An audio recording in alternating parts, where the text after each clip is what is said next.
Awesome. Thank you all for being here this morning. So good morning, y'all.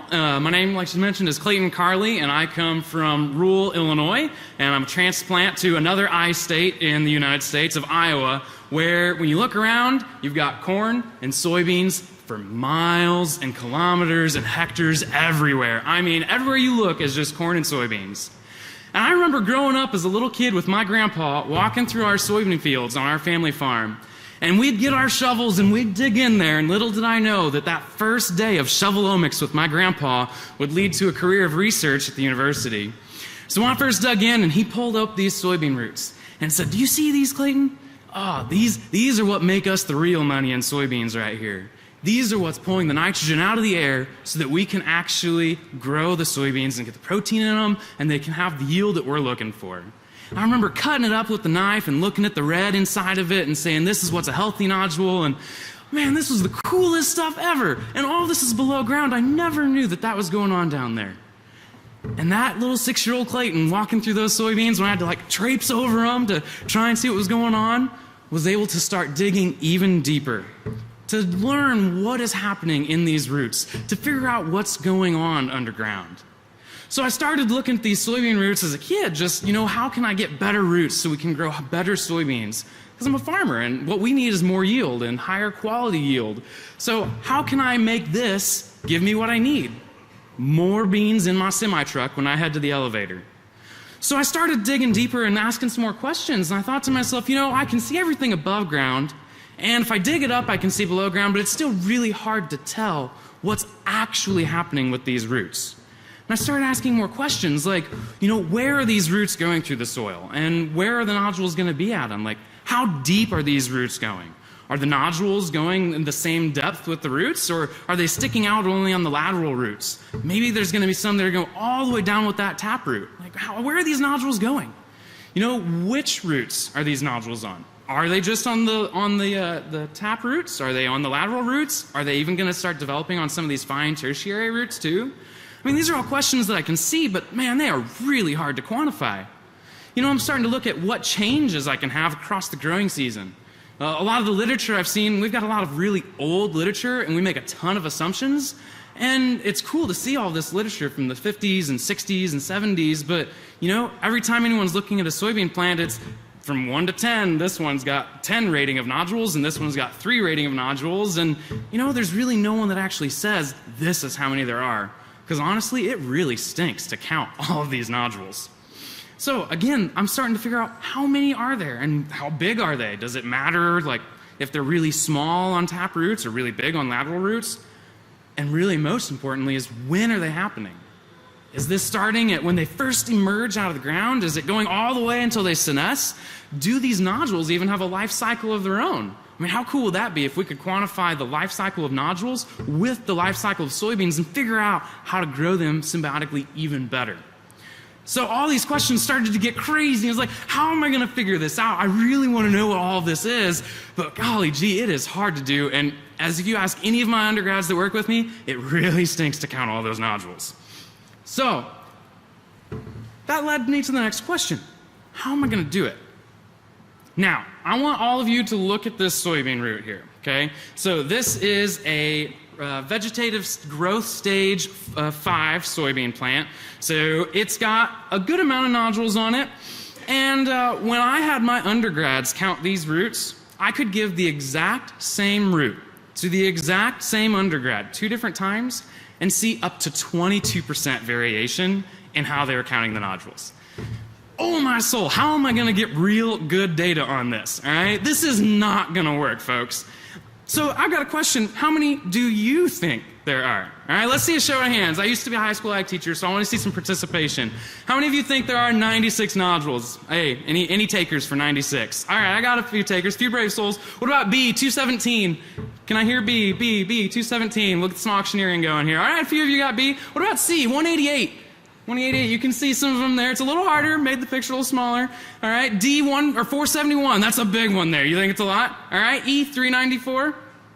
A few takers, all right. So, survey says 217, B. All right, so those of you who guessed B, you got it right. You would have been the undergrad that was closest, all right. So congratulations, you get a nice round of applause, proud of you. But it's still really hard in order to get this accurately. You know, when I'm going through and labeling my nodules, it takes so much time. You can ask my fiance the amount of hours I'd sit at night, and she'd be talking to me, and I am just labeling nodules, and she's like, hey, look at me, and your beans can wait, all right? Like, it's so cool, and I really want to know how it works. And I'm trying to figure out, how can I do this even better? How can I figure out how many nodules there are?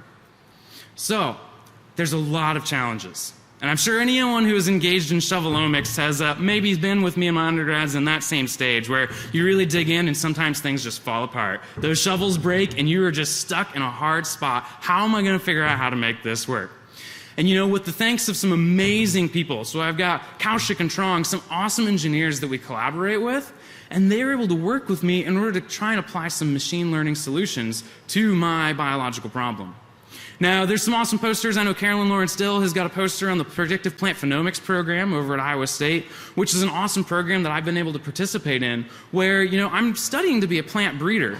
But in reality, I'm actually learning skills in engineering and data science at the same time. So I'm getting more of this T approach to learning instead of just a silo where all I'm looking at is my plant breeding skills.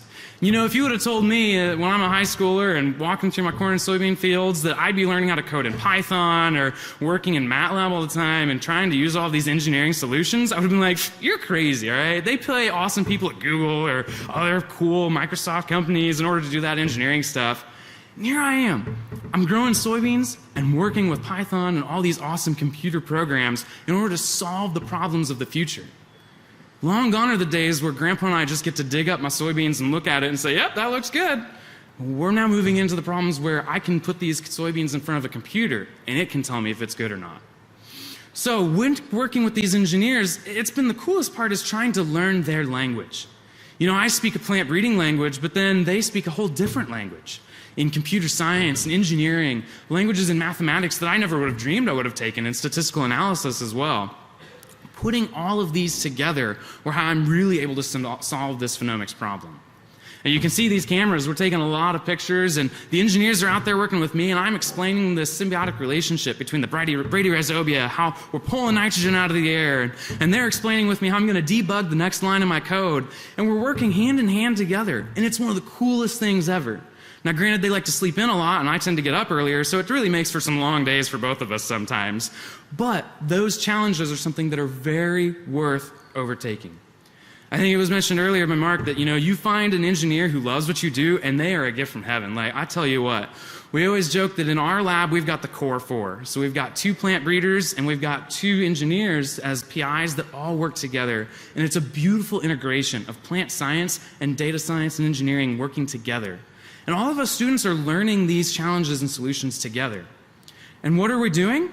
Well, together with these engineers, I was able to take these pictures and just like that, find all the nodules on them. So we're able to snap the soybean nodule acquisition program, and working with the engineers use deep learning and convolutional neural networks or machine learning in order to identify where these nodules are at.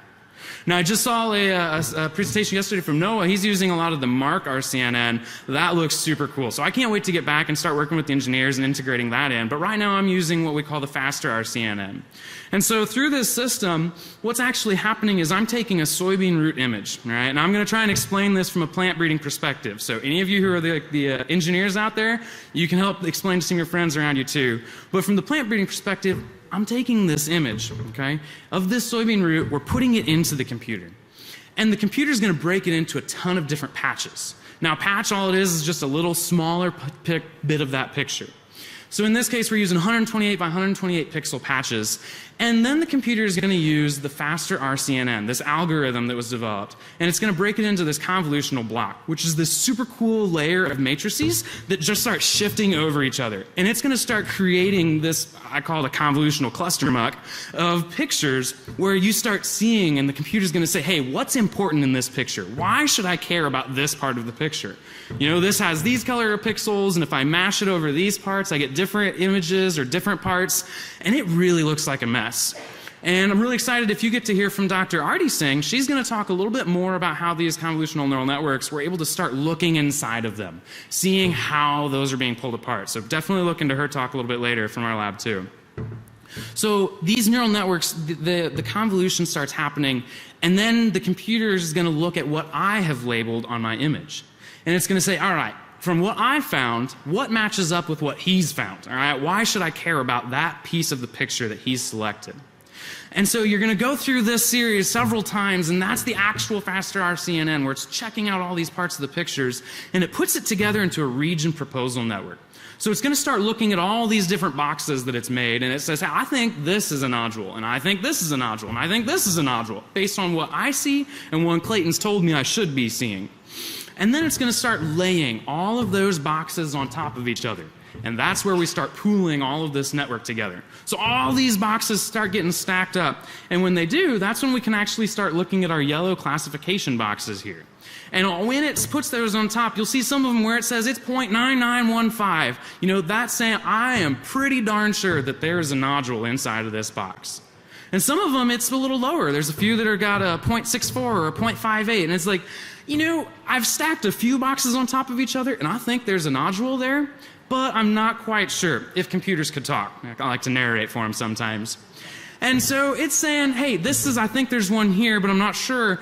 But maybe there's another nodule right next to it, and I haven't seen that before, so I don't know how to handle that. So I'm going to say, yeah, it might be a nodule, but it's not quite a perfect nodule like you labeled it. And so through that, we start to build this network, and I start to train it more and more and saying, hey, this is actually 2 nodules, or this is 1 nodule. And then these boxes start to get tighter and tighter along the nodules itself. Now in the future, when I start looking at that, and I'm pulling and pooling all these pictures together, I can get the counts of the nodules, and I can use programs. Many of you have heard of DIRT, but at Iowa State we've created a program called ARIA through some of the engineers, and I can use ARIA, which extracts all of these root traits and overlay the snap nodule locations on top of the ARIA traits and start to see where these nodules are occurring on the roots, how big they are. I can look at those classification boxes and, you know, draw a line across it. There's a diameter. Now I've got the area and the volume of a nodule approximately.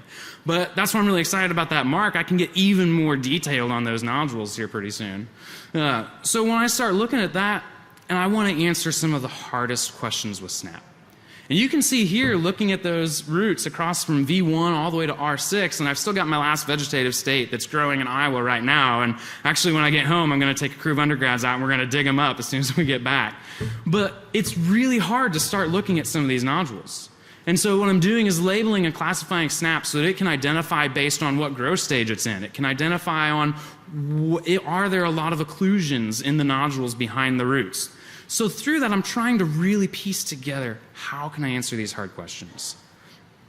Now, how does it all fit into the big picture here?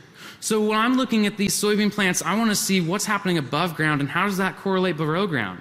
Now, no, we're not just driving through an orchard looking at a bunch of trees. That's actually a robotic system driving through our soybean fields where we're looking at the growth above ground. And we're starting to piece these together through some of my collaborators in my lab. So Kevin's working on a lot of root system architecture traits as well. Matt's putting a lot of things together where we're looking at drone imagery and how we can piece all these. John's looking at what looks like that orchard with the robot. He's seeing, hey, can I look at growth stages and maturities and flowering times with these machines? And then we're even looking at the management systems. And all of these come together in order to help me answer my 6-year-old Clayton question of how can I get more soybeans out of my field? Our lab is working to actually apply the phenomics that we're using for real life uses for farmers. You know, something that I would absolutely hate to be is amazing at something that doesn't really matter. Because if I can actually get these nodules and find them and identify traits that matter to farmers, then we can help solve the problem of working to feed the world with high quality protein in soybeans from Iowa, Illinois, Indiana, the Midwest, where I grew up in. So I think it's really cool, and especially to be here where I get to have even more nutrients to help feed my knowledge, where I can really dig in. So huge thanks to the Predictive Plant Phenomics program for spurring all of this on through Iowa State, through our Sing Soynomics group. I mean, we've got this awesome group of people that are really putting things together to try and get stuff done for farmers. So I really encourage you to come check out our posters. See mine with Snap, ask some questions, go check out Kevin's with root architecture. We've got another one that Matt's presenting on some of the management questions, and then also with Dr. Singh's on the machine learning for IDing diseases as well. Would recommend. Awesome time being here. Thank you very much for your support. You all got some questions?